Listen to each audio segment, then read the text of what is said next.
Jeg hedder Conny, og jeg stiller op til regionsrådsvalget her den 19. november i år som nummer 16 på den socialdemokratiske liste A.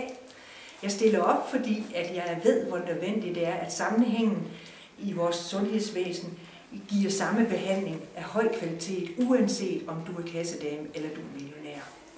Jeg er født og opvokset i Herning, og der har jeg altid engageret mig i menneskene omkring mig. Først som fodbolddommer og bestyrelsesmedlem i den lokale fodboldklub, senere som skolenævnsformand i mine børns skoler, og i politik er det blevet til 12 år i Herning Byråd, og nu snart 12 år i amtsråds- og regionsrådspolitik. Jeg har været valgt til at arbejde i fagbevægelsen, og der har jeg talt med rigtig mange mennesker, med hvem jeg ved, hvor afhængig man er af, at der er fri og lige adgang til et flot og godt sundhedsvæsen her i Danmark. Det er vigtigt, fordi man skal være tryg ved, at hvis ens barn eller ens selv bliver syg, så får man den bedste behandling og af høj kvalitet, uanset prisen.